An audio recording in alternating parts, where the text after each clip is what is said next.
Hey everyone, and welcome back to the Weekly Awakening Podcast. It's your host, Colleen, and I'm super excited to bring you guys another interview episode after having a whole summer of no interview episodes. I know I needed that little break, and please excuse my voice. It's a little crackly. I lost it last week, and I'm just slowly getting it back. So let's jump into this interview. I'm super excited. This summer, I somehow on the internet, I found a book, and it was called From the Moment We Met. It came up in something that someone suggested online for me to read, and I grabbed it and I said, oh my God, this book is amazing. I just love this. I love the author. And I started to look him up, Brian Clark. And as he will say, he had nothing on social media. So I had to go to his website. I found him and I reached out. I said, hey, can I interview you? I didn't think he was going to get back to me, but here we are. And I'm super excited. Say hi, Brian Clark. Hi, Brian Clark, but hello to you, Colleen. You're funny. You're over in Tasmania. Now, where is that? For those of you who don't know, most people probably do know. Tasmania is at the bottom of the world, and it's that island that's just south of the big island of Australia. And actually, we call ourselves the edge of the world, and the people that live here, we call ourselves Tasmaniacs, or Taswegians. But it's a quiet little place, and it's like it was maybe 20, the world the way it was 20 years ago. I love that. It's like kind of a little hidden secret. So you said, so what's the winter like there? Well, we get really difficult winters now. I'm going to have to translate because we use Celsius, but let's say in the middle of winter, it'll be like 30 degrees at night, and then during the day I'll go up to about 60, 58 or so. Oh, well, that's pretty nice. Yeah, that's not a bad winter. No, it's not bad. I'm from Canada originally, so let's say it's better than that. Wow. So what brought you to, because first Australia, not to sound like this is a silly question, but Tasmania is part of, or is it separate from Australia? No, it's part of Australia. It's one of the states in Australia. We do feel separate here, but I've only lived here now for the last 5 years. I was on the mainland in Melbourne. Well, what brought you to the end of the world, the edge of the world? I'm sorry? What brought you to the edge of the world? The edge of the world. Well, it was that time of life, the tree change, sea change, to come to Tasmania. So I was in my late 60s, and I transitioned to a more quieter life, but I wouldn't say it's quieter at all. Those Tasmania devils running around? Yeah, there are. Yep. But you had said, we were talking earlier, and he said they were very nice. Well, they are. They just hiss at you. You wouldn't pick them up, those Tasmanian devils, but they're there and they're very nice, and there are, of course, our state's animal. Oh, okay. But you don't want to pick them up, but they won't attack. No. So let's jump into this astrology, because if you read your website, it is, and tell me again your website so everyone on here knows. It's www, obviously, and we're called Astro Synthesis. So that's one word, Astro, ASTRO, and then synthesis.com.au. And yes, I try to put on that website a lot of, you saw those student resources. There's a lot of articles for people to read. Yeah, and so you founded this, your collection, your syllabus, you can talk a little bit more, I'd love to know. In 1986, you went to Australia, and is that where your astrology career began? Oh, no, my astrology career. I started studying astrology when I was in my early 20s. And what got you started? So it was 1973. Oh, wow. When I read I already knew about astrology beforehand, but I had lived in London and been exposed to that in 1970, 71. But in 1973, I read a book by Isabel Hickey called Astrology, a Cosmic Science. And it told me about another way of looking at astrology from a much more symbolic, soulful perspective. And I was already interested in all kinds of things at that time, like yoga and spiritualism, and things were happening. And I found astrology to be a more, let's say, a tool that I was able more to feel comfortable with, because I had lots of impressions going on inside me, but when I looked at a horoscope, I'd be able then to say, oh, those are the archetypal resonances that I'm feeling. I'd be able to match it with something outside of myself. Wow. I know. And that's how I kind of feel. And that's really got me started. And it's amazing how it's all lined up. And what do you say to people? And I don't know why I'm jumping right into this question, but some people may be listening to it that say, hey, like, I don't understand how the planets can be connected to our daily life. Well, that's a big question, Colleen. So, but let me give it a stab. Yes. When I first started astrology, I had a very different impression than I do now.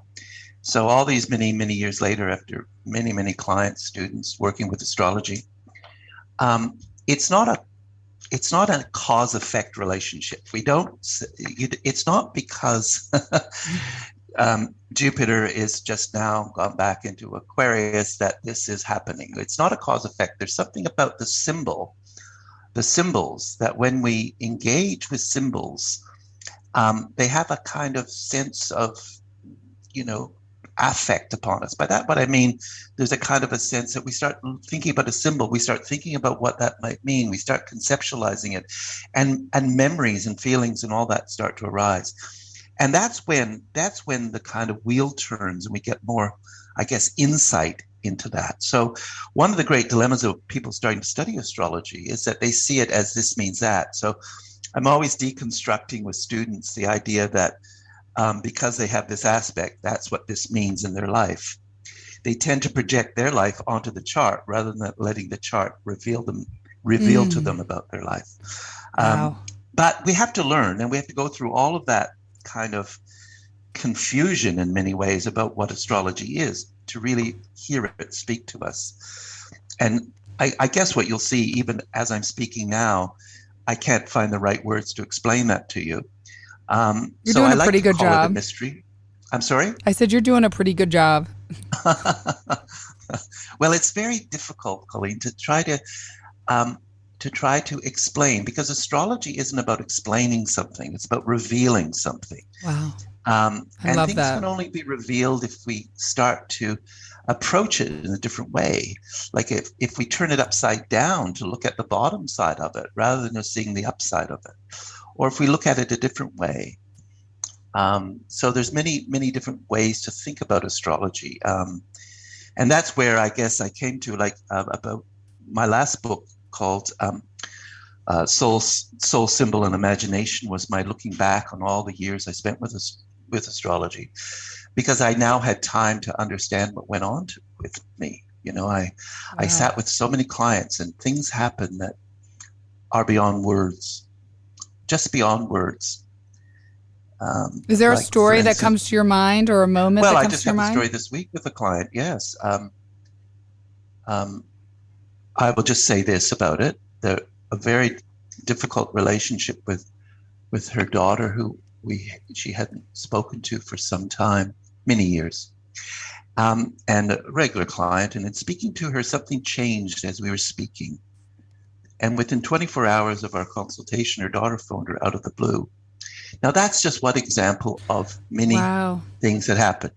It wasn't because I did her chart. It wasn't because I said anything.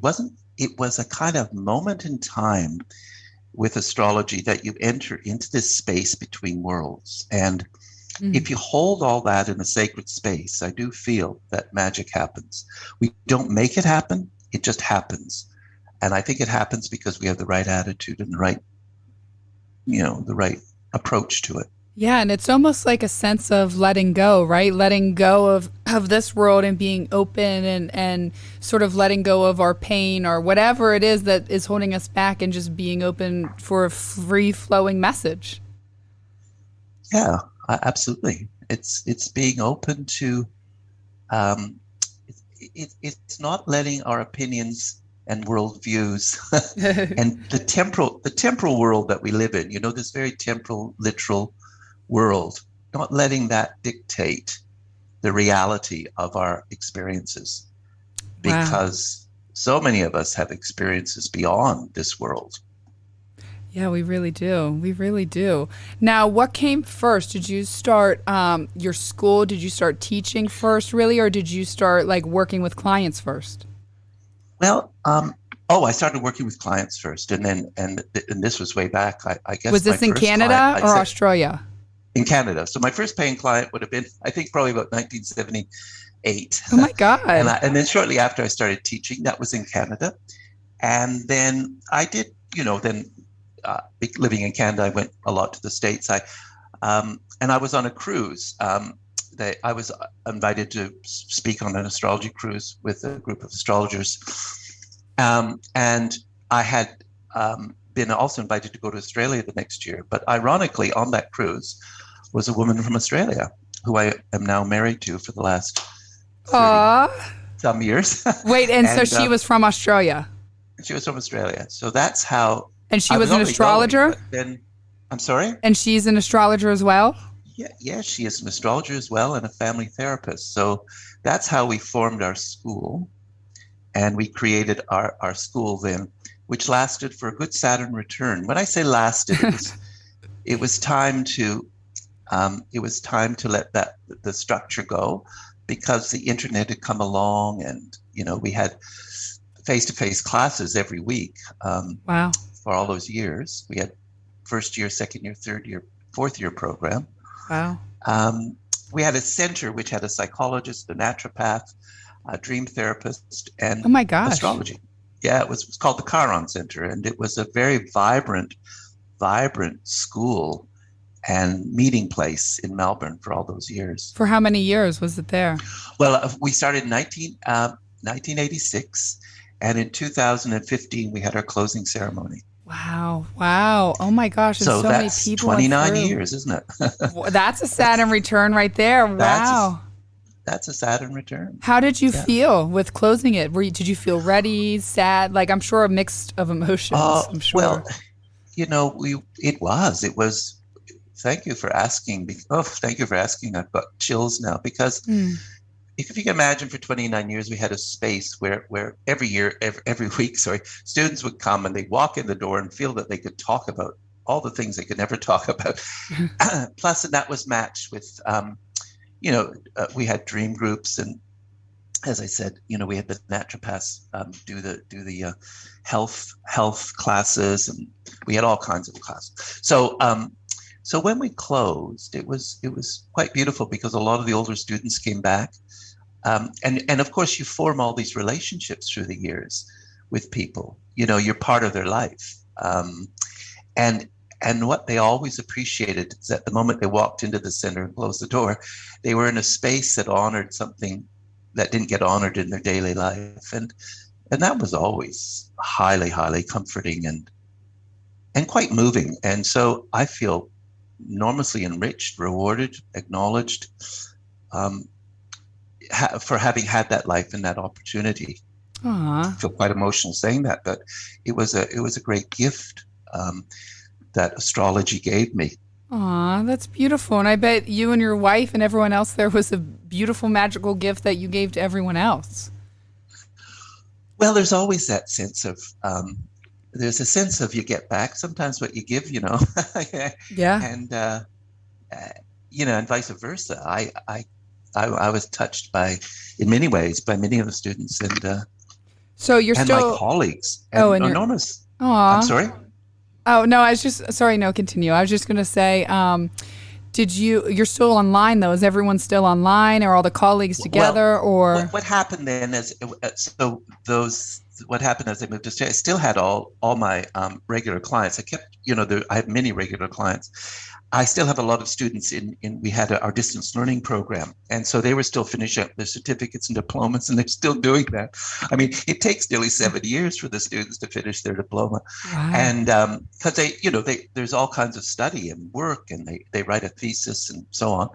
And so I had that. And then I have also tutorials that I do for students overseas, so that are studying and so Zoom came along, and it just got as busy as ever. It changed the whole world, right? To you in Philadelphia. It's amazing. Yeah. It's amazing. It is amazing. I can't believe it. So, Real quick, I just want to circle back because you said astrology cruise. That sounds amazing. Well, I was lucky in the 80s and 90s. There was sort of a wave of astrology, and we had all kinds of conferences, and this conference was on the cruise. Oh my God! I've been on 3 of them. This was in the Bahamas, so I met Glennys, my wife, as the ship left New York. Really? What did you guys just like run into each other and you saw a beautiful woman? You said hello, or? I knew I was going to Australia, and the person who had arranged it said, "Oh, you must meet this person." And so there we were. We met, and we sailed into the Bermuda Triangle. You have to make a romantic story about it, but that was that. Yeah. Well, you came out of the Bermuda Triangle together, so that's good. Well, it took a while. It wasn't an instant kind of. It was a growing thing. How do you? So then I came to Australia. And then you came. Oh, how do you guys like daily track the planets for yourselves in your own life? Oh, well, that's a very good question. Well, basically, it's more tracking the kids and the grandkids. So I don't daily track. After a while, it feels like the rhythms are in you. I don't daily track. I do now because Venus is setting at night. So I go out just after sunset and watch beautiful Venus set. And then an hour later, I can look up and see Jupiter and Saturn in the sky. So I don't track that in terms of what it might mean for me. I track it in terms of, if I need to consult something in myself, I'll reflect on it. Yeah. But no, I don't daily track. I like to keep my journal. I keep a Mercury journal, which I just write in it, and then I go back and check to see what happened during the cycle of Mercury. I was going to say, so are you just, because I should probably do that, and we talked in the emails being very Mercury ruled, so do you just kind of track your mind through Mercury every month? Yeah. Well, I just write in the journal, like it's a Mercury journal, so I'm writing more my ideas, kind of like what happened, synchronicities, that kind of thing. But then I go back and check to see what happened during the cycle that month. I just do it in terms of not trying to match something, but trying to understand the cycle, trying to understand this cycle. It's a wonderful cycle of Mercury's sun, and its movement.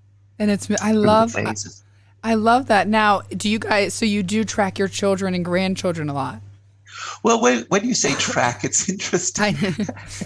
I don't track to see what's, we look at, when there's those major transits, we're always there, but we're there. And so when they phone, and you sort of got a little bit more, ammunition on your side. So yes, you do. But, I see astrology, as I said, as more of a revelatory tool rather than a kind of, I don't tend to force a kind of interpretation on anyone, or, I see it more as something that one can discuss. So I think astrology helps me ask the right questions. I love that. So it helps me ask the right questions for people so that they can then have the answers in themselves. Wow. I love that. How far are you booked out now for readings or with clients? Well, again, as I said, I only take my regular clients now. It's and that keeps me busy enough because as I said, I have students and tutorials. With new clients, it's very difficult because you have to establish a relationship. My kind of work in astrology is based a lot on that sense of establishing that rapport, rather than me sitting there with a chart telling them about something. I try to listen. I think that's one of the greatest skills. And until I hear something that resonates in the chart, and then we speak. I think that many people in astrology haven't yet learned that your subjective self, that subjective part of you, that which you know, is really brought to the table in an astrological consultation. So I rarely take on new clients these days. Yeah. So how far am I booked? Well, I have my regulars. So every week, I have my diary. Yeah. Ah, so now again, I read the book. So from the moment we met, was your, how you started to really look at the synastry and the relationship dynamics in astrology, was that brought on with your wife and just like seeing how you two came together in marriage and how you went through life, or what really, triggered you to write that? Well, look at synastry was one of the things. It won't surprise you to know I have 4 planets in Libra. So Okay. I think so. So it relationships have always been part and parcel of who I am, and Yeah. ever since I started studying astrology, as you would, once you start, you realize, oh my goodness, how come I've got all these Capricorn friends in this particular time of my life, or why have I got this, or how come I'm always relating to people with their moon in Scorpio? So we tend to always have at the beginning a kind of a sense of, at least I did, of interaction with people of certain types, so to speak. Yes. And that's sort of, and of course, in my own relationship and my own understanding of myself, I wrote that. And I called it From the Moment We Met because it was about adult relationships. Sometimes synastry gets lumped in with family relationships. I'd already written a book called The Family Legacy. So that sort of predates this. And it's all about family, and family dynamics and family kids and so on. And this is more thinking about the adult relationship. Oh. Okay, and how? Okay, what fascinates you a little bit more? The relationships, or probably maybe it's both the same but different. Like the relationships we have with our love partners, or the relationships we have with our family dynamics. Well, both are interrelated, aren't they? Yeah, they are. Like even though we don't want to admit it, the family really influences the way that we're going to To love. approach our love and relationship. Absolutely. So I found that in my consultations, one of the strongest themes was family dynamics. The family legacy, the imprint. And so that I had so much experience, especially siblings. The first book I ever wrote was called Astrology and Psychology of Siblings. That was in 1999. That was published by Penguin. And I had lots and lots and lots of sibling stories in my consulting practice, and also family stories. So it was like I had heard a lot of stories and matched them to the horoscope. And so I found that fascinating. And then I matched that, of course, with the sense of the adult relationship. Very interested too. I don't know if you got to the chapter about people meeting, the times people meet one another. I'm fascinated by that as well. Yeah, can you talk a little bit more about that? I want to talk about that. Well, I just thinking now I should have gone back and looked at that first email you sent me. Look, I did bring up the emails a little bit. I did. Oh, so what's so interesting is I found that when people meet, like if you think about meeting, it's like paths crossing, isn't it? It's like paths crossing.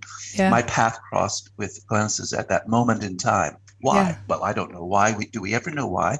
But if we think about the horoscope, the paths in the horoscope to me are really about the angular relationships, Mm. And I would include the nodes in that.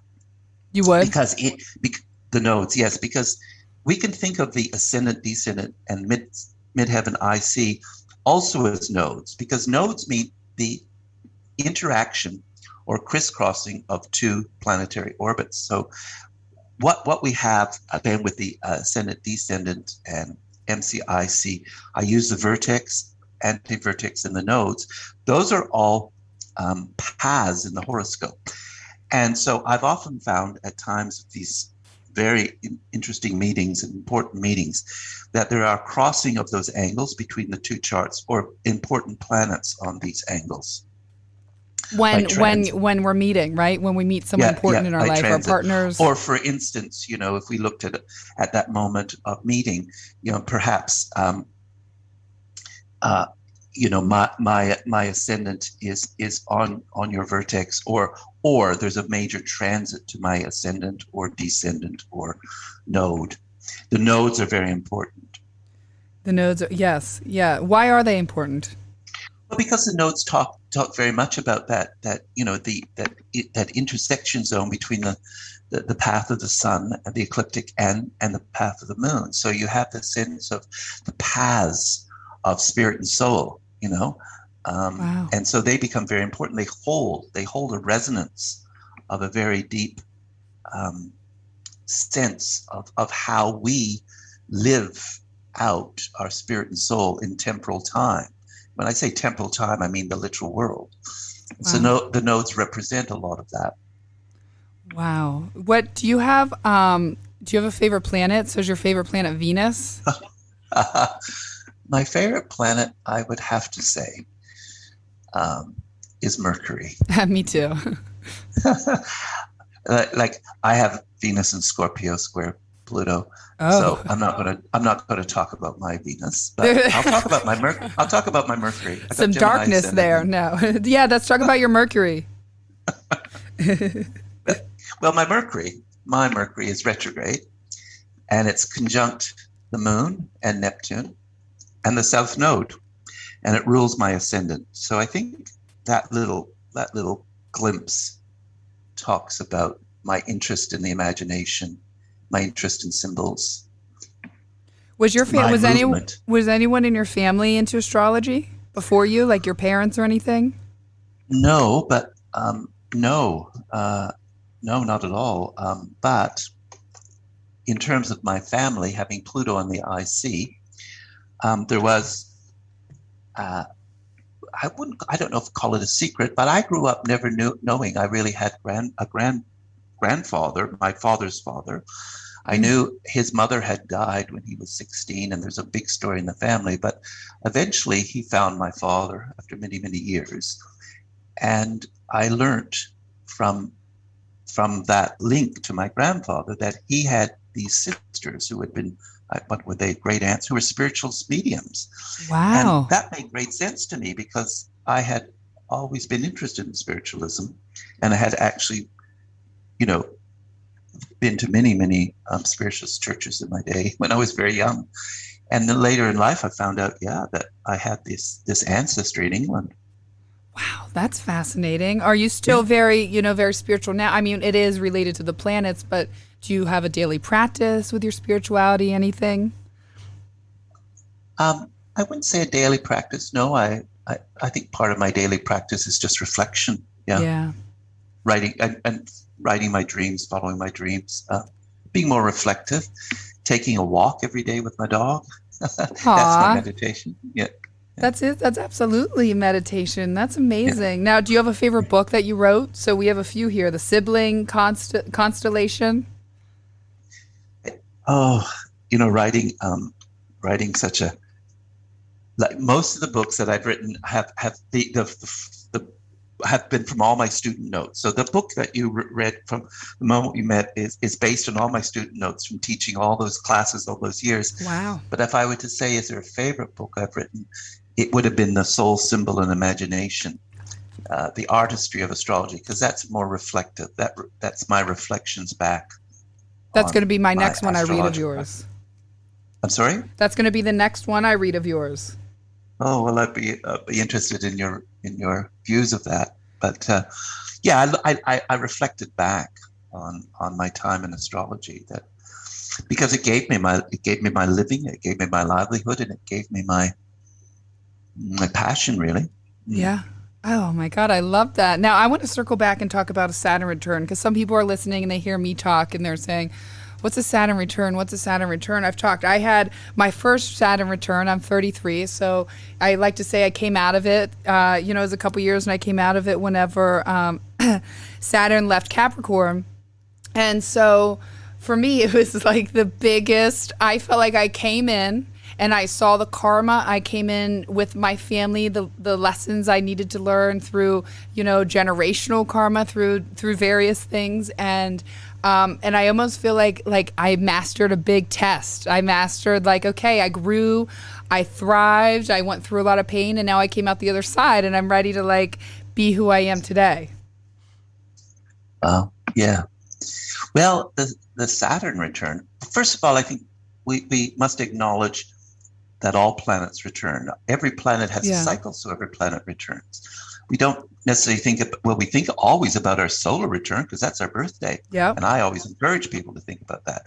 But the moon returns every month and so on. These returns become very, very instinctual to us.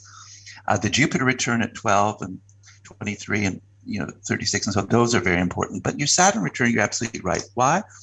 Because Saturn represents that sense of the edge of the solar system. He is the god of like I like to say temporal time, the god of literal time. He's the god of structure. He's the god, really, isn't he? Yeah. I like to call him the grandfather god. Yeah, he's the god in the astrological pantheon that does represent that. So, he talks about aging and maturing, and therefore the first return is like an initiation into great maturity, as you've just described. Yes. Oh my God. And there's a sense of maturity, and he makes those 3 cycles in life, 3 really, important cycles, and that first cycle, the sense of learning, because your next cycle that you're in now, Colleen, isn't it? It's going to take you all the way to the end of the 50s. Oh my God. It's really about building your life. It's about building your life in the world. Yes. It's about parenting, not just your own children, but your own creative force. It's about structuring your life. It's no longer that Saturn now is in you. You've had that one cycle of it, so it's embedded now in the sense of process. You know about consequences. Wow. You know about what happens if you do this. So it is this building stage, and so it becomes very, very important. I'd like to say, if I may, we tend to have a negative view of Saturn and Pluto and these kind of planets. None of the planets are there to give us a bad time. No, they're not. Some of the planets are basically talking about, the more difficult aspects of human nature. And Saturn talks about that sense of, having to actually do work. And that's so perfect. And what you described afterwards, that literally is how I felt when I started to come out of my Saturn return. I really felt like, wow, I'm an adult now. Even though I'd been long on my own for a long time, like I really could not believe like how much maturity had happened in myself. So much of that inner child had grown and matured, and I felt like, okay, I'm an adult now. Well, yes. So tell me, I'd like to ask you, when you use the word mature, because that's a perfect word for Saturn, can you describe to me, give me another image for that, or like where did I mature? My experience. Yeah. So the long story short, and people that have listened to my podcast know a little bit about this. So I have Saturn, so Capricorn, it rules my 5th house, and I have Saturn in that house, and then I actually have Mars in my house of marriage, in Pisces. And since I came in, I was a little girl. My parents were divorced. They got divorced when I was young, but they lived across the street from each other. And then my dad got married a few times, and I never really saw relationships, a relationship sort of succeed. And that became a very, very big driving force in my mind. And I started to seek out, like I was always obsessed with trying to find a partner or love, and especially around saving. I feel like that's that Pisces in the marriage house. And I had this wrong idea, so I'd seek people out in love, and so I married someone after 2 months, not the father of my children. That was long gone. I mean, we're good friends, but that was over with. And I can't get into the description of what happened, but about a year later, the craziest thing that you would never imagine came from it, and I was going through it by myself. And during that time is actually when I started the podcast. So I couldn't sleep. Oh, there you are. I can see you now finally. I couldn't sleep. I couldn't do anything. So I would write. And I started to, so funny because the 5th house too, all of a sudden I started the podcast. I started all this creative journey. That's when I actually took astrology serious and started to reach out and started studying it with someone. I started to do all this stuff. And then I actually, I was always a relationship jumper. So I got out of this marriage. And from that, I just was a brand new person. Not only did my creative endeavors grow from that, like you said, so you said about creative, but I was so grown up. I had finally seen, how I was, the people I was going after. I just learned that master lesson, okay? I just learned and really learned a real depth of what love was versus what my inner child was seeking it for, if that makes sense. The cliff notes. Totally. But one of the things, of course, one of the phrases you used was going through it by yourself. And that's part of the Saturn initiation, which of course is going to be very difficult for someone with Mars and Pisces on the descendant. But going through it by yourself, because you could think about that Mars too as your sense of individuality. Mars being in Pisces in the 7th house, your individuality was oftentimes, perhaps dispersed into the world through others. Yeah. And of course, going through it by yourself, then you find perhaps more of a kind of individual approach to a sense of not just creative expression from the 5th house, but the Mars in Pisces, which allows you to, like you so easily right away said to me, well, we'll just see what happens. What are we going to talk about? Well, we'll just let it all happen. That's part of your natural creative process. But of course, that has to be held within a structure. It does. Yeah. And I'm learning that. And I, even with the podcast or emails, getting back to that kind of structure is definitely something I'm learning. And I learned how to structure in my life and how to kind of like be adult. And it's so funny you said that there was so much pain and I couldn't escape it. I had to face it because I knew I was facing myself and my own, for lack of a better word, defects, my patterns, whatever it was. And I couldn't, no one could save me but me. And that, you're right, that's so Saturn. No one could save me but me. Yeah. But also too, you preface this at the beginning too with, of course, the family dynamic, which of course is always there. And as we sift and sort through these things, we oftentimes learn that part of the pain too is ancestral. It's continuing. Part of the maturity of Saturn is to realize that I don't know whether we can always break the pattern, but we can actually be aware enough of the pattern not to get caught in it again. And that's all part too of not repeating those cyclical patterns. Wow. Which is hard and painful, but I can tell you I'm pretty good right now. I'm doing pretty good not repeating those patterns and growing up there. Now, I want to talk a few things, as this is a good interview. We still got a little bit and then we'll finish it out here. But I want to go into, because you're right, everyone's kind of obsessed with the Saturn return and not really obsessed with any of the other returns. We don't even talk about the solar return, but I want to talk about and hear your take on the Jupiter return. Oh, well, that's a very big one for me. Because Jupiter to me defines, a lot of the 7 stages of life. So if you think about the Jupiter return, now Jupiter, we say 12 years, it's really 11.8, but let's not get bent out of shape. But as you get older, it's not 48, it's 47 when it returns and so on. Okay. So every 12 years, just think about that now. Every 12 years, Jupiter returns. What is Jupiter? Jupiter is that kind of sense of calling to a world beyond what we are aware of. It widens the horizons of our life. It is like it's encouraging us to step beyond the boundaries and perimeters of our thinking and ways of being. So if you think about the first Jupiter return at 12, you sort of go to high school, there's a whole different shift. Up until the first Jupiter return, you've been in a classroom with everybody the same age who's got the same Jupiter, Yeah, wow. So and then at 12, some kids get left behind and so on, some move forward. At the next Jupiter return, 23 to 24, you're ready to sort of launch yourself in the world, and so on. So every Jupiter return is like an invitation into the university of life. It's like an invitation to learn more than you know, to go beyond the opinions that you've gathered, to actually go beyond beliefs, to have cross-cultural relationships and experiences that allow you to see the world in a much more unified and a broader way. So it's a conspiracy, I always feel, with Jupiter to take us beyond the limits that we set for ourselves. And so you often see at these ages a lot of not just educational reform, but people moving, traveling, reaching beyond. So as I said, they form the life cycle. So if you think about this Uranus, 84 years, within 84 years, there's also 7 cycles of 12 years, 7 Jupiter cycles. On our website, I'm sure there'll be an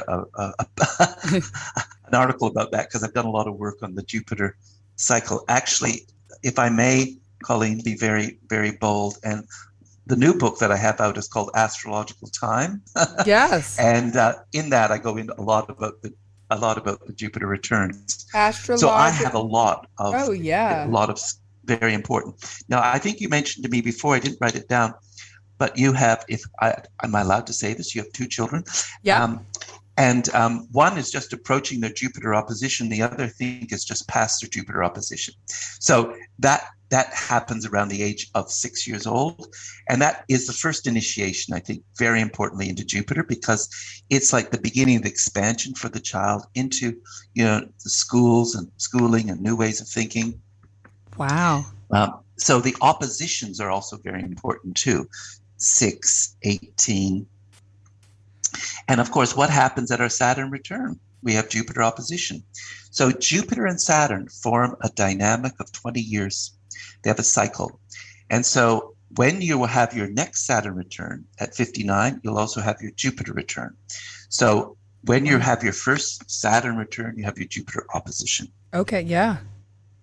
So the other thing about that first Saturn return is also when the progressed moon and the progressed sun come back to the very same relationship they had in your natal chart.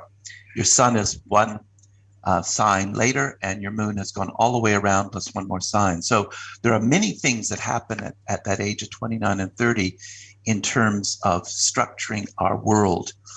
Not just Saturn, the progressed lunation cycle and Jupiter play a big role. Wow.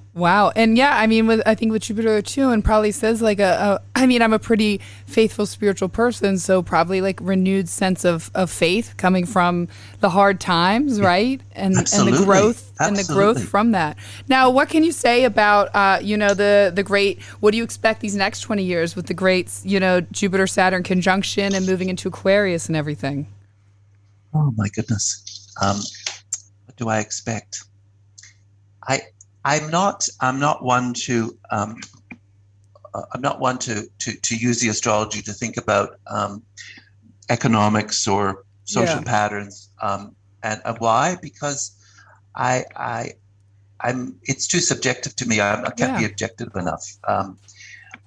I can tell you because I deal with individuals. So what I'm trying to say is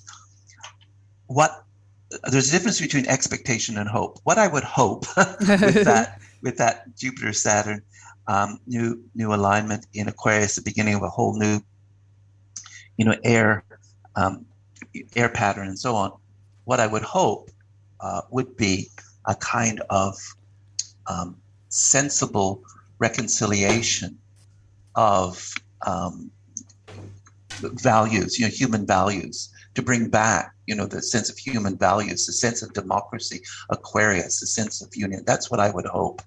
What I expect, because of the way our life has gone on, will be the continuation of these destructive patterns that we see. Yeah. Because there hasn't been enough, I guess, grassroots and swelling, it seems, for us to accept that we are the masters here of our own world, and we have to collectively and consciously do something about that. So I can't say much about that. I agree. There's a lot of people writing about it, but I tend to think in terms of hope, I guess, with that. I do think Aquarius is a very hopeful sign, but that's not necessarily what will happen given the consciousness of our world. Do you think that people, like, for instance, let's talk about like when someone comes into our timeline, do you think that, okay, so like people entered my life at the Great Conjunction, and there's some people that say, oh, well, this will be a theme for the next 20 years. Do you think with that, like people that come into your life then, they will be there for the next 20 years or something like that? Well, I don't know if they'll be there for the next 20 years, but what they will, but their resonance will be there. Their resonance definitely will be there, because yes, when we're affected by those big conjunctions, that resonates in us. It affects us. It changes us. It evokes something that we work with. Something is brought to consciousness, and hopefully, once it's conscious, it doesn't become unconscious again. Yeah. Wow. That is so true. How do you? Let's end on this note. Get ready to end.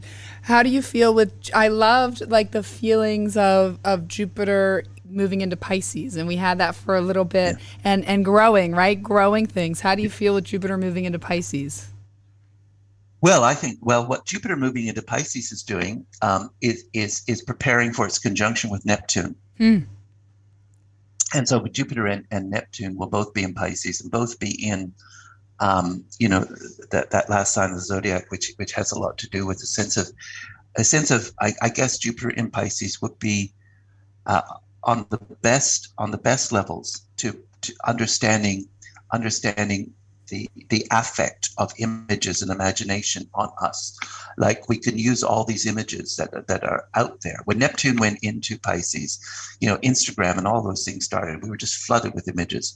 Many images, we don't actually even know what images are doing to us. No, we don't. With Jupiter going into Pisces and moving towards that wonderful conjunction with Neptune, we're going to be able to, I feel, understand more the impact of imagination, the impact of the psychic resonances that we carry, the sense of moving towards a greater concept and education around these great arts that we have, that move us, that inspire us. Wow. So let's not forget too. Yeah, let's not forget too that so Jupiter and Neptune move towards that conjunction in next year, and Jupiter Neptune conjunction does speak in Pisces of a great hope, doesn't it? Yeah. And the great hope is to save that which has actually been depleted, but that can never happen unless we have everyone on board, and that's what I always lament, is that not everyone's getting on board with this. We're still being very, very individual. And Neptune and Pisces is teaching us that we're not. We're all connected in this huge web. And if we don't get that together, then we are going to actually deplete every resource available to us. Wow. I'm taking that all in. I'm taking all that. That's all happening in my house of marriage. So here we go. Round number 3. What degree is your Mars in Pisces? 1 degree. Oh, 1. Okay. What do you think about that? Can you just give me? No, I just laugh when you say 1. So is your descendant Pisces as well? Yeah.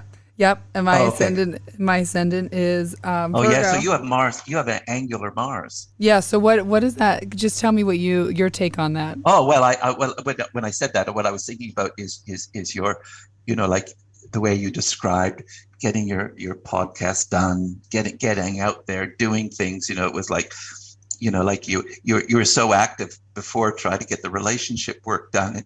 That, you're just a tremendously active and what's the word, forceful individual. But when you turn those forces onto your own creative self, onto your own individuality, then you really started getting things done. That's what I was thinking about. Wow. So instead of putting that force and that sort of onto the relationships and trying to get that done, I took that and put it into myself. Yeah, absolutely. So that's going to be one of the lessons I'm here for, maybe then too, is to stop maybe putting so much force in the outside thing and just put more into myself and my creations.